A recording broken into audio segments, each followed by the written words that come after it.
is up, everybody? Welcome back to the GoodeBaker podcast. I'm Nick Baker, and across from me, Shane Good. What's Gucci?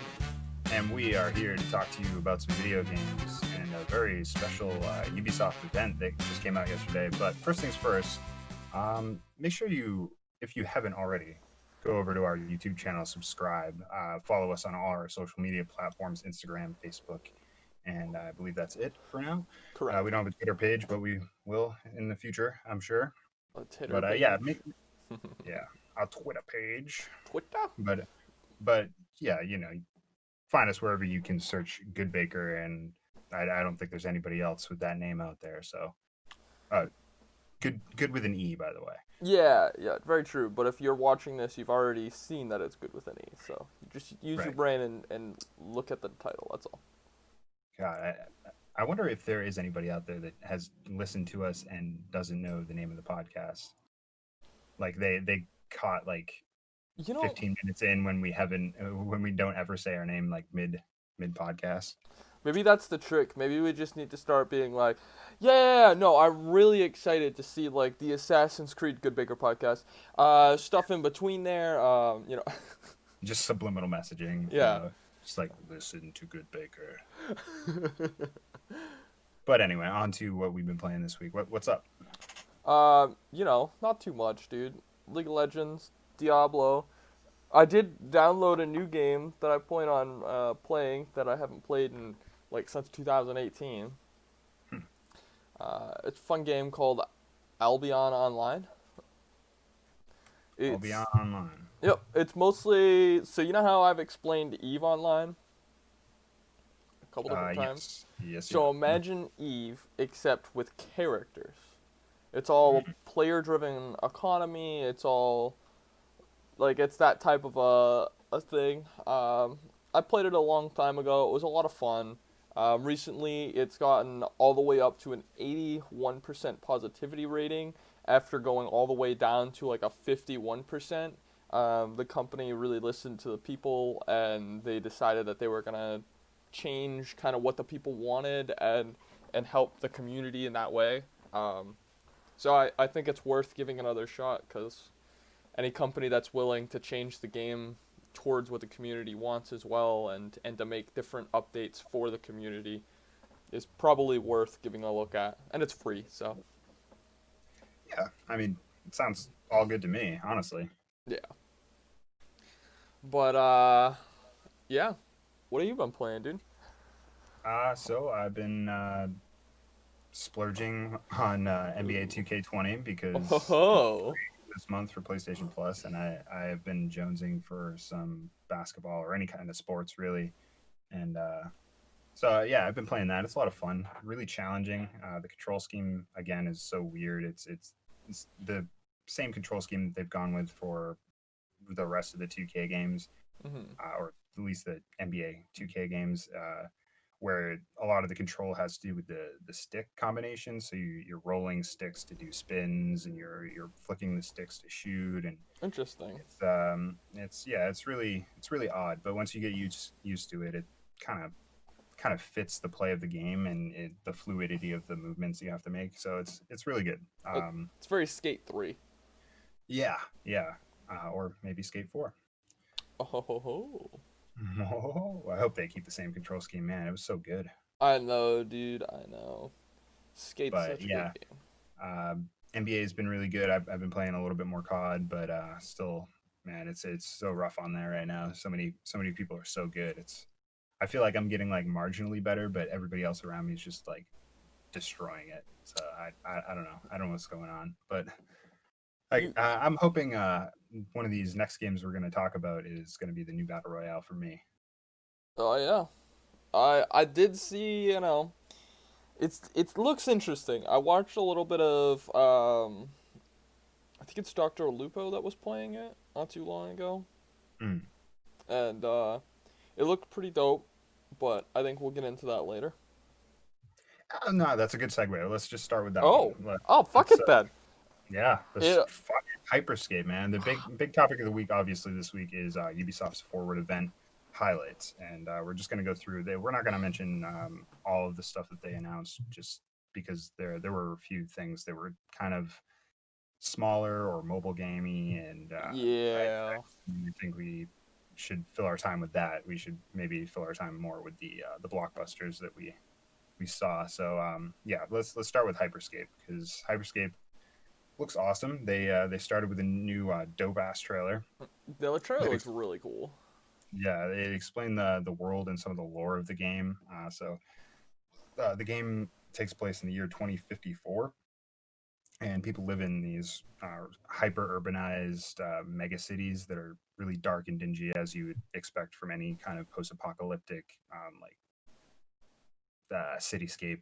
Hmm. It's really like dingy and gray, and so throughout the trailer they kind of set that up, and eventually this company called Prisma is introduced, and they're a futuristic VR creation company that's created this online world called the Hyperscape, and in which people can escape into this, much as escapism is right now. Video games. One of the big draws of Hyperscape is the battle royale game called Crown Rush. So it's kind of like an Inception type of deal where there's like a game within a game. Yeah. It's uh, it's really interesting. I like the lore of it. I like love that like super hyper uh, futuristic style of things. Obviously, I'm enamored with cyberpunk anytime we talk about it. So that type of stuff really uh, twists my nipples. You know what I mean? Oh, I know what you mean. But yeah, dude, this game looks more and more awesome each time I see it. You said you saw gameplay. Yeah, so the gameplay that I saw was super, super, super, like, high speed. Like, everything, like, you don't stop moving from what I saw. It's literally just next to next to next to next to next. And that was one of the things that Dr. Lupo was actually talking about when I watched it. He was basically talking about how it's, like, literally just next, like, it's super, super, super fast paced. Yeah, and you gotta love. It's what I really love about Warzone is that it is kind of more upbeat pace than a lot of other battle royale games have been because of the player count. But I think this one kind of takes it in reverse, whereas instead of having like a giant or like a huge map, I think the map's still pretty large, but it's more vertical. Hmm. They still have that standard, I think, 100 player count, and but everything still feels really hectic and crazy because of all the crazy stuff that's going on. Like one of the things that I noticed just watching some of Kind of Funny's reactions to all of this stuff was that they're allowing viewers on whatever streaming platform you're streaming on to vote on certain aspects of the game. So there Yeah. are different things that you can activate as a viewer by voting, like anti-gravity or triple jump or like extra ammo or infinite ammo, like things like that. I don't know if infinite ammo's on there, but it totally should be. I think that would be really cool. But Definitely. um, I think that's a really interesting way to take such a media-driven genre of game, like the battle royale genre, more than any I think I've seen ever, is so akin to being streamed and people watching and having those really hype moments where you're in the final circle or in the final square of this game. You know, really excited to see more and more people get in here and try and play it, and seeing all the crazy things that come out of it, because you know you add anti-gravity to a battle royale game, it's going to get intense quick. Yeah, I mean, it's definitely going to be really interesting. I'll be curious to see how people actually move because a lot of times you add anti-gravity to to games and you become easier to shoot.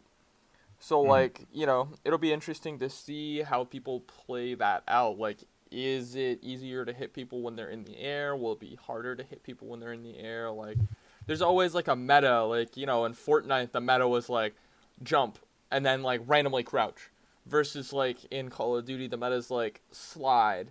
You know what I mean? Like Yeah, yeah, slide or kneel to lying down, like that. yeah. Drop is what they call it, I guess, in Call of Duty. So, it'd be interesting to see what the meta actually brings for it. Yeah, that game to me is. really interesting. I think it's a cool way that Ubisoft is going um, with their battle royale idea. I think that it's pretty unique and fresh for the whole genre. So I'm excited to see more. But Yeah, I'm going to kind of jump around here a little bit because I want to get some of the less hype stuff out of the way first. And saying that now, I'm like, damn, it's really sad that Far Cry 6 isn't more hype because it got leaked earlier in the week. Everybody knew what was to come pretty much from this big reveal. They really don't have any gameplay or anything like that to show for Far Cry 6 yet, understandably, because it's still quite a few months out. I think the release date I just looked it up is February 18th, 2021. So next spring. That's gonna yeah. be nice to sink back into Far Cry because I do love when those Far Cry games come out. I played five and it was a lot of fun. I didn't really stick around for any of the create your own level stuff that they had going on in like the post game or the side game that they had there, but really great main campaign. The shooting's always fun. The action's always hectic and Hmm. like the lunatics that you fight and the characters you meet are always so interesting. So Did uh, you did you ever beat Far Cry in 15 minutes? Did you do that challenge? oh no way. I'm not a speedrunner typically Dude, unless it comes to like Sonic the Hedgehog. you don't know about it, do you? No. So you know what the opening scene when you're sitting at the table and that dude's there and he walks away for a second? Hmm. It's like the very Oh, oh, first scene in the game. oh, I know. You're talking about four. Or was that 4? I thought that was 5 for some reason. No, five is the one that takes place in Montana or fiction. Oh, okay. Yep, yeah, yeah, yep. So four is the one with the Pagan Min or whatever, and Yeah. yeah, Uh, I remember that. I remember that being like the cheap way to win or cheap way to roll credits. yeah, all you had to do was wait for him to come back and he'd take you to the helicopter and you won. No, that's nuts. I love that stuff though. I love that there's like just cool little Easter eggs that you can find. I hope they keep putting Easter eggs in those games. And I hope that like in like 4 years we find one that we just like the community just completely missed somehow. Like that's always super fun, you know? But anyway, we really hadn't even mentioned anything about Far Cry 6. The Sure. trailer that they showed obviously is featuring Giancarlo Esposito. He's a big actor. A lot of people were really pumped to see somebody with such clout take the mantle of a villain in this game. Mhm. Um, yeah, him as the main villain. He's super creepy, eerie with this monologue that he gives off in this trailer. He's telling his son on he's teaching his son how to control the people of their country and how he he's the protector in a really creepy, eerie way. So I can't wait to see what comes of that. I wonder if you're playing the son or if you have to interact with the son at some point or another, or if the son eventually is twisted and you have to fight kill him. Like it's there's all kinds of interesting things that could happen Mm. just given the little pieces that we saw of this. Um, Far Cry's trailers, man, they always remind me of 007 trailers or 007 openers. Yeah, I totally agree with that. It's always really like I don't know. There's a lot of mystery surrounded it until like leaks come out or they just drop like a bunch of information on it. But I feel like with the way that everything's going right now in gaming, it could be that you switch kind of between two characters.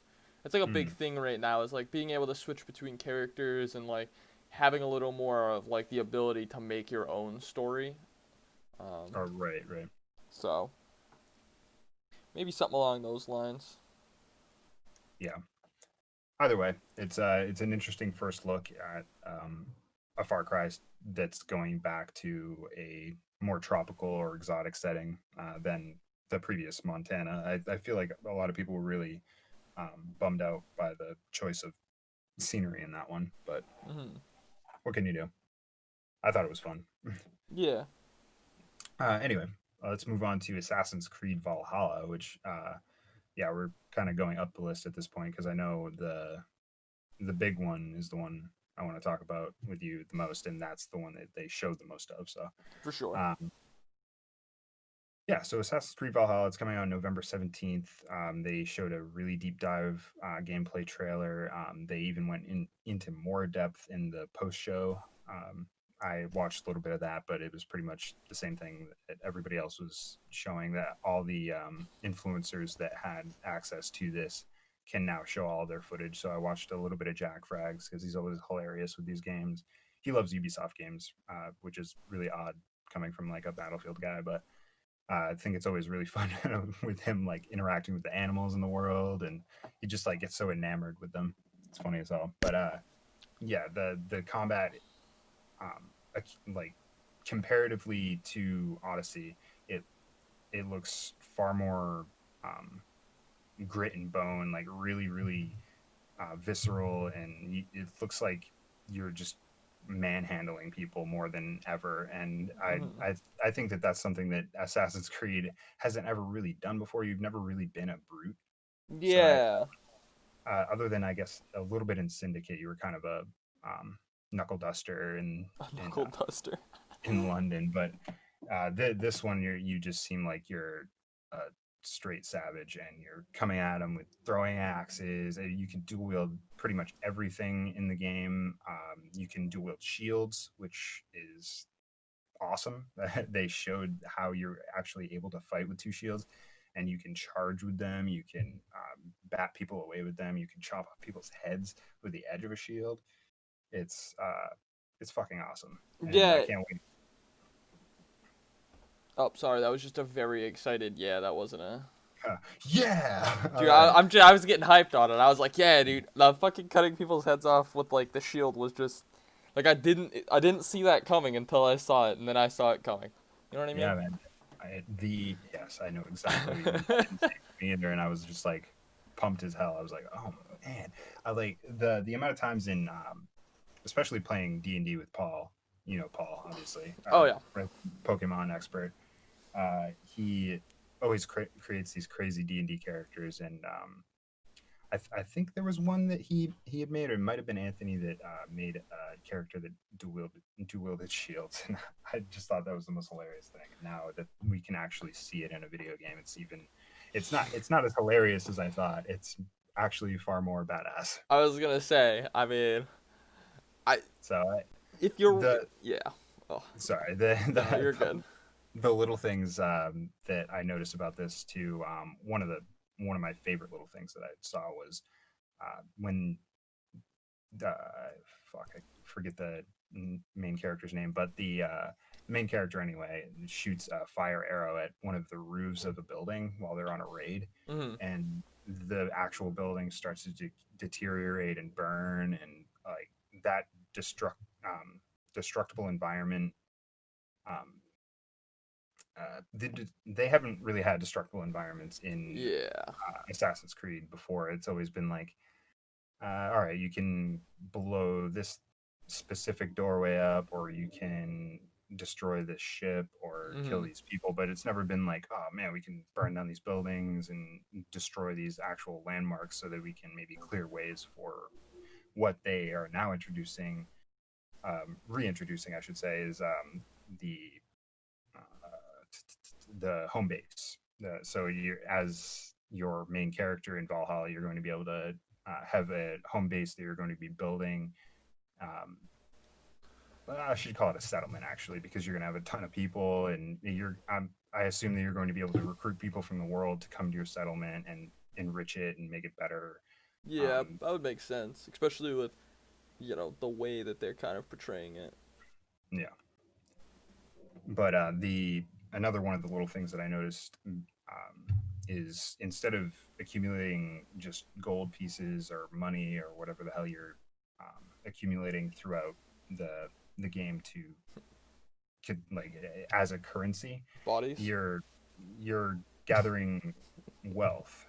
So wealth can mean any sort of thing. Like, so you pick up anything that's valuable, that is considered wealth, and then that goes into the pool that you can then spend to develop your village.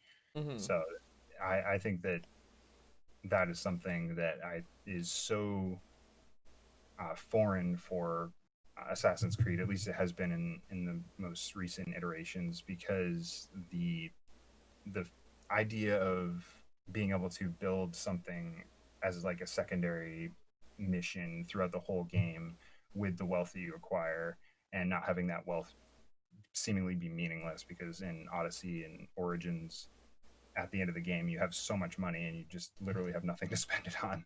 I feel like this is something that can kind of fill that void, where late game you can kind of, oh, I can upgrade my stables to hold more horses, but it costs like 10,000 gold or whatever. So I go out there, or if I already have that from the main missions, I throw that on there, and then I have to actually accumulate more wealth, and that adds more replayability, or more playability, I should say. Yeah, no, that makes a lot of sense. Um, I was just thinking about it. We've come so far from like the first two Assassin's Creed games. Like I was Oh just my, thinking about like, how they played and like kind of the base of the storyline, and like a lot of people complain that like the story isn't the same at all, but like that's part of the fun of it. Like that I don't right. know, Assassin's Creed has such a creative leave over like just taking different points in history and then like telling a story in a just a different way. Yeah, the weird like futuristic stuff that they were getting into with the original Assassin's Creed games, like one, two, three. Mhm. I forget. I think Brotherhood. it finally ended One. at four. Yeah, I think you actually. I think Desmond actually dies in either three or four. Spoilers. Sorry. Um, I'm pretty sure it's 3. Or is it 4? Is the end of 3 or is it the beginning like the middle of 4? I no idea, no idea. I can't even remember. It's been so long since I played four, but yeah, that once that storyline ended and they kind of moved more towards, there was this. Oh no, actually, it was three that Desmond died, because in four they implemented the first person. Um, you were a member of Abstergo, and you were kind of testing out this sort of very similar to Hyperscape. Actually, this VR component that allowed you to live the life of ancestors through the Animus, but you were just kind of like an intern. So you were going through, and the futuristic stuff there was just you going throughout an office and Yeah. uh, completing this really strange, like ambiguous mission that really didn't have too much to do with the actual storyline of what you're actually doing for 85% of the game. I thought that was a tutorial. Yeah, yeah. We could only hope. Lol. Anyways. But now they've kind of traded it to there's we're kind of back in that like Desmond style of, you have a character that you're portraying in the past, and you have a character that you're portraying in the future. Mhm. And I can't remember her name. Um, Well, she's a great ancestor of Alexios from Odyssey, and in the DLC you get to actually meet him. It's crazy. Um, there's all kinds of crazy stuff that they're trying to do with that futuristic storyline, but I don't know if anything's really sticking to the wall with that.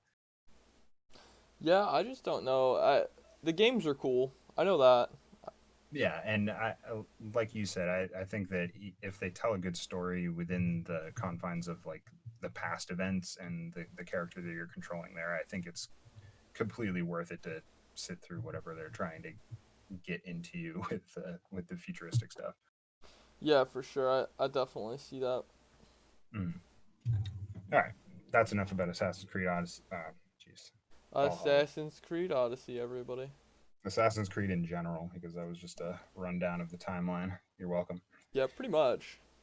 Um, Now onto our biggest and best topic, I think, because this is honestly, in my opinion, the best shown game that they had. I Uh, agree. Pac-Man was really cool. They came out really strong. A lot of Waka Waka yellow, Waka a lot of Waka. new maps. Yeah, Oh, not tons of fruit. not Pac-Man. Oh, my bad. No, My bad. not Pac-Man.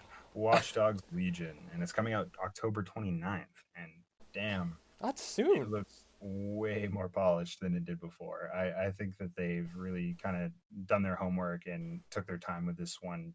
Just looking at it now as compared to what it was before, the UI is so much more fluid. Oh yeah. Everything seems tighter and more finished. The storyline itself actually has come a long way because I didn't really get what they were trying to go for with the revolution or whatever, but now they've really explained it in a way that makes you understand because they've introduced not only um, the revolution that you're going to be a part of, but they've also introduced some of the villains that you're going to be interacting with. The first of which is Nigel Cass. He's a leader of a group called Albion, which is why I was so weird when you said that I know. game. It's kind And of funny. he is he's a real big asshole, and he's the leader of this group Albion that has now taken control of the city because DedSec, the revolutionary campaign that you're a part of, was blamed for some sort of terrorist attacks, and I imagine it is probably his doing. But uh, anyway, he's a big asshole, and the other big asshole you're gonna have to deal with is a lady by the name of Mary Kelly, and she's a head of a crime syndicate in London, and she looks, yeah, she looks like she's a really crass bitch. Yikes. Nice way to put it. Yeah, but Uh, I mean, it definitely. I think the gameplay that we saw in that little trailer looked stupid smooth, dude. It looked really good. Were you like caught off guard by the way when they were like showing the construction worker and he just had a big wrench and you're like, he's not really gonna use that big wrench. And then the next scene, he's beating the shit out of somebody with that big ass wrench. yeah, not only that, but that was the contrast of that, and then when they switched, it wasn't the next character, but it was a few characters later to like the John Wick character. Yeah. The tonal shift, like it's a completely different game in my opinion when you're going at it with the construction worker and you're just slamming these guys in the head with this wrench and you're controlling this drone that floats you above the wall and floats you back down so you can uh, drill them with the nail gun or whatever. Uh, it then flips to this John Wick like character that's going stealthy. He's got a pistol. He rocks that, and he grabs a few guys, chokes them out with or the oh, shit. What do you call that wire? There, whatever. He chokes them out with wire, and and he goes on, and the animations that they have for him, like executing people, where he like kind of wraps their arm up and behind and just pops him in the head, and then he has the rifle and kicks the guy down and Yo, shoots in the back. It's like, oh my god, those look so good. I thought those animations looked so nice, and there were very minimal hiccups in anything, if anything. I didn't really even notice anything at all, but I'm sure somebody out there has.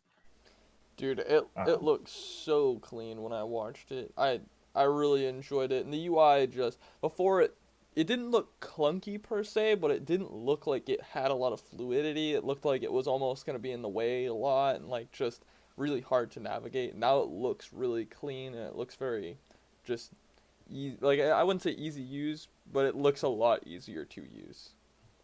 the thing that I liked most about the UI is that the problem with Ubisoft games is sometimes they have very similar UI, like from the Division to like Assassin's Creed to now Watch Dogs. Mhm. They all kind of had similar UIs before, where it's kind of this like translucent white texture and numbers and stuff like that over your character, or it admittedly really cool UI. I think Ubisoft has some of the best UI in the game right now, but um, making sure that Watch Dogs has its own unique spin on that UI, I think was very important. I think they've really nailed it now with how they like tether certain things to you when you know you're hacking something, when there's a big tether going to it, and when it's complete, and it's all very easy to read. Mhm. It'll be interesting to see that. I didn't really see too much about it, but like I wonder if there'll be abilities to level up like specific people when you're using them. like if you keep one person and you're able to continuously use them, I wonder if they'll be able to increase like their skill proficiency or anything like that. I didn't really see anything about it. Yeah, I'm not sure about any of that. It does seem like that's something that should be there. Like at least you know when you get a character, there's like maybe three things you can unlock for them because there's literally hundreds of thousands of people you could actually conceivably control in this game. So I imagine that'd probably be pretty hard to get everybody to have like a full skill tree. But Mhm. uh, another thing that really was kind of crazy about this game is that you can control everybody in the world, Right.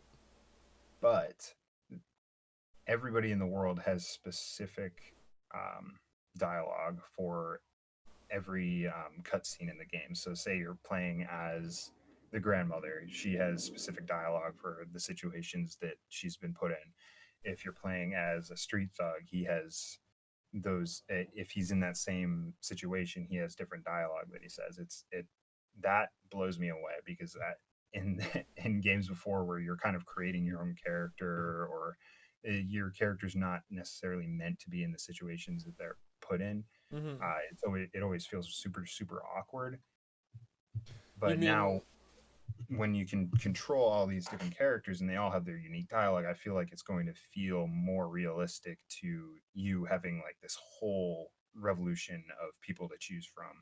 Like Granny can take care of this, burglary downtown while uh, Thomas, the thug over here, is slamming guys with a wrench and getting into like a stronghold or whatever. yeah. You really believe that those motivations are there because you can hear the voice behind the person. They have a personality and they're not just like a blank slate. It's really interesting too because to get those people to join you, you have to do kind of like their mission, uh, Yeah, yeah. which is And cool. I'm interested to see how um, diverse those are. Yeah, I mean, with that many people and that many controllable characters, obviously you can only be so diverse, but it'll be really interesting to see like if they categorize them like every granny wants you to help with like kind of something a little more the samey versus like thugs are kind of like a little more the samey, or if it's just like you walk up to a thug and he's like, man, I really want to get these cookies to my grandma, like, you know what I mean? Yeah, I really hope it's more along the lines of that, where it's just there's a pool of things that could happen, or a pool of things that people could request of you, and they're just kind of randomly doled out. So you get a granny that's like, "Oh, I need this son of a bitch killed." It's like, oh man, I would love that. Yeah, I think it would definitely it's gonna be fun either way, but I think that it will make it a little more interesting. Yeah, But man. So yeah, Ubisoft came out and they swung for the fences, and I feel like they killed it. Honestly, they have a great stable of games that are three of them are one of them's playable right now on PC, Hyperscape. yeah, Two Hyperscape. two of them are coming out this fall, I and mean, I don't think we'll see PC releases for probably till 2021. They always release PC late. they already have set up for next year with Far Cry 6. So I feel like they're really poised to take advantage of not only this generation but next generation, Mm, which kind of leads me to my final thought before we get out of here. The release date for Assassin's Creed Valhalla is November 17th. Do you correct. think that is the release date for one of the consoles? Um, it very well could be. I mean, I saw that and was like, damn, I wonder how that will turn up because it makes I a lot of sense. I think that it really has tipped the hand of Microsoft because Microsoft was a part of the Forward. Uh, the date kind of points to where you would imagine the Xbox to be released. Um, Ubisoft hasn't really aligned with PlayStation in the last few years, anyway. Mhm. So I think that we could be looking at our Xbox Series X reveal or release. I mean, it would make a lot of sense. It really would. You heard it here first, ladies and gentlemen, on the GoodeBaker podcast. I Yup. said it again, so you remember. GoodeBaker with an E. But yeah, that's it for us this week. If you liked us, obviously comment, subscribe, and share your thoughts on everything gaming, because we're willing to talk with anybody out there. So It's true. just get in here, have a conversation with us, and we love you. Peace. Peace.